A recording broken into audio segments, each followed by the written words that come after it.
Good morning student. आज हम कक्षा 3 का हिंदी 1 पार्ट 6 शर्मिली का सफ़र के बारे में पढ़ेंगे। इस पाठ को पढ़ने से पहले बच्चों मैं आपको कुछ जानकारी दे देती हूँ कि इसमें किस किस के बारे में बताया गया है। इसमें प्रकृति की सभी चीज़ों का कोई न कोई जन्म स्थान होता है। नदी किसी पहाड़ या पहाड़ी से निकलती है और वह मैदानी भागों में बहते हुए किसी नदी या समुद्र में मिल जाती है। इस यात्रा के दौरान हमें किस किस चीज़ों का अनुभव करते हैं वो इस पाठ में दिया गया है। इस पाठ में एक शर्मीली डरी सहमी बूंद की नदी से लेकर समुद्र तक की यात्रा की कथा का वर्णन है। एक बूंद होती है जो अपनी अनजान यात्रा और में कहीं खो जाने का उसको भय सताता है, परंतु जब उसे पता चलता है कि भाप के रूप में वह बादलों का आकार लेकर पुनः धरती पर आएगी तो वह उसके बारे में खुश हो जाती है। तो आइए हम ये पाठ शुरू करते हैं।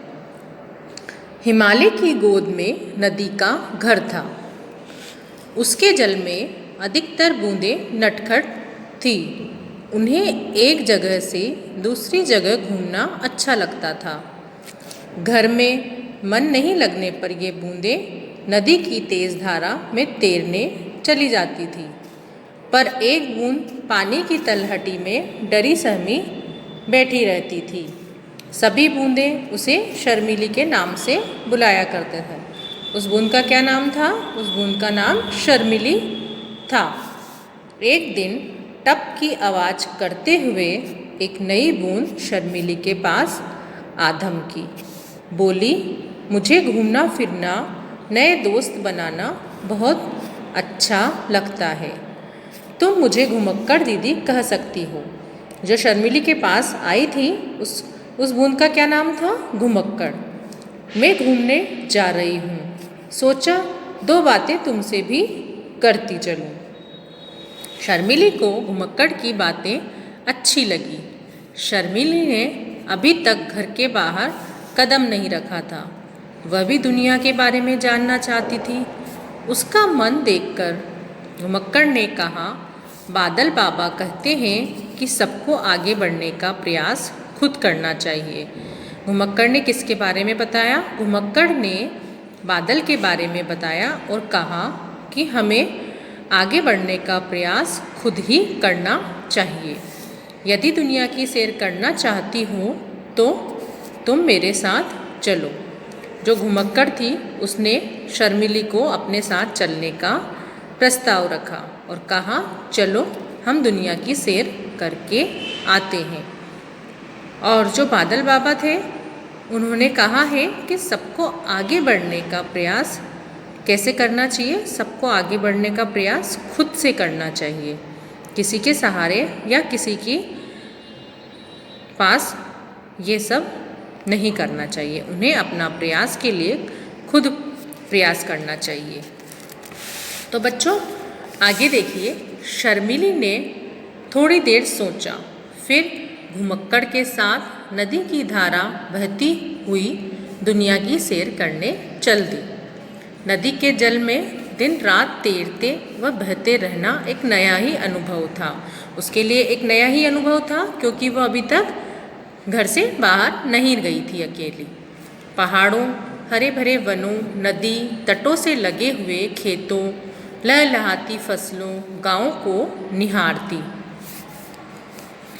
हुए शर्मिली का सफ़र आगे बढ़ता चला गया।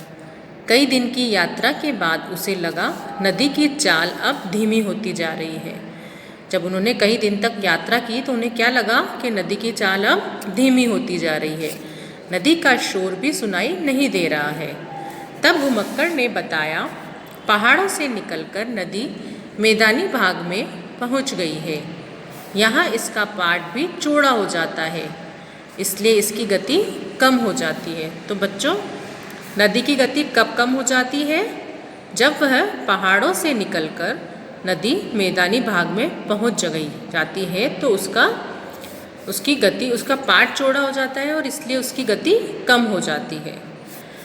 दोनों की जोड़ी घूमते फिरते आगे बढ़ती जा रही थी। वे दोनों साथ साथ नदी के किनारों में बसे अनेक छोटे बड़े शहरों को पार कर चुकी थी। कुछ दिनों बाद एक ऐसी जगह आई जहाँ पर शर्मिली को लगा नदी का पानी ठहर गया है। वह एक समुद्र था। अचानक एक लहर आई और शर्मिली किनारे पर पहुँच गई। इस बीच घुमक्कड़ पता नहीं कहाँ गायब हो गई। जहाँ पर शर्मिली को लगा कि नदी का पानी ठहर गया है, वह एक समुद्र था और अचानक एक लहर आई तो शर्मिली तो किनारे पर पहुँच गई, लेकिन उस लहर में पता नहीं घुमक्कड़ कहाँ गायब हो गई थी। बूंदों के इस विशाल सागर में घुमक्कड़ दीदी को खोजना संभव नहीं था, क्योंकि ये बहुत बड़ा था, तो इस में उनको घुमक्कड़ दीदी को खोजना उनके लिए संभव नहीं था।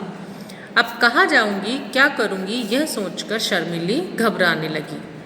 उसने वापस घर लौटने का प्रयास किया, परंतु वापस जाने का रास्ता नहीं दिखा। दुखी होकर समुद्र के किनारे बैठकर वह रोने लगी।